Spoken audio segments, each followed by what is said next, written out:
अस्सलामुअलैकुम स्टूडेंट्स, क्या हाल हैं? सब बच्चे ठीक हैं?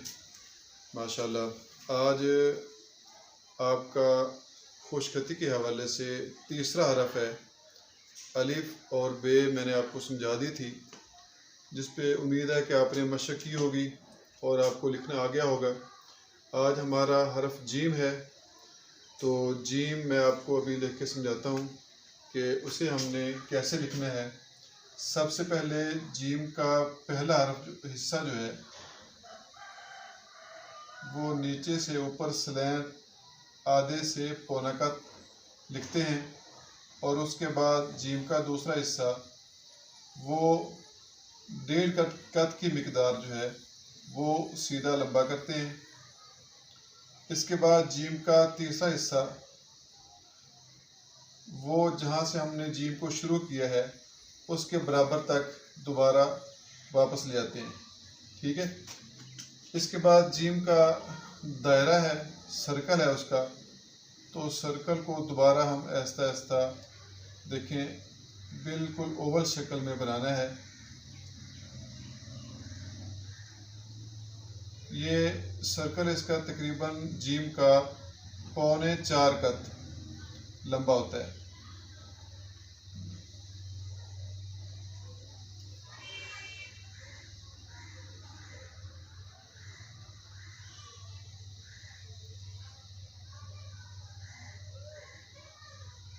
ये देखिए, ये जीम, इसका पहला हिस्सा यहाँ से यहाँ तक 3/4 कत बड़ा यानी पौना कत, और यहाँ से इसका सर जो है वो 1.5 कत बड़ा, यहाँ से इसकी गर्दन 1 2 3 कत बड़ी,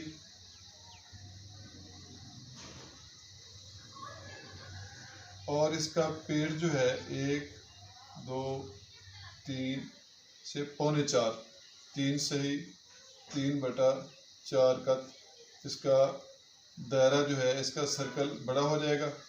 और इसकी दायरे की गहराई 1 2 सवा 2, 2 से ही 1/4 कत इसकी दायरे की गहराई होगी। ठीक है। पहला हिस्सा पौना कत, दूसरा 1.5 कत, तीसरा हिस्सा 3 कत, और चौथा हिस्सा इसका सर्कल जो है 3.25 कत बड़ा होगा। और इसकी अगर पैमाइश नीचे से की जाए, यहाँ से लाइनें लगा के, तो यहाँ से इसकी अंदर गहराई जो है वो सवा कत होगी, और यहाँ से इसकी अंदर को गहराई वो पौना कत होगी। ठीक है। तो ये इसका जीम का दायरा बन जाएगा। ठीक है। इसकी दायरे की जो गुलाई है वो बिल्कुल ऐसे बनेगी जैसे मुर्गी का अंडा होता है, ओवल शक्ल की मतलब बनेगी। ठीक है। तो इसका दायरा बिल्कुल ओवल शक्ल का होगा। तो ये हमारे 3 हरफ हो गए। अलिफ 3 कत बड़ा, बे 5 कत बड़ा, और जीम जो है उसका दायरा 3.25 कत, और उसका सर 1.5 कत बड़ा। अब हम इन हरूफ की तरतीब से मशक करेंगे। पहले आपने अलिफ लिखा है पहली से तीसरी लाइन तक, उसके बाद आपने बे से तक के हरूफ लिखे हैं दूसरी से तीसरी लाइन तक। अब हम जीम लिखेंगे। जीम को दूसरी लाइन से शुरू करेंगे, थोड़ा सा ऊपर ले जाके तीसरी लाइन तक हमने उसकी गर्दन बनानी है, और चौथी लाइन में हमने उसका सर्कल बनाना है। अलिफ, दोबारा बे और जीम।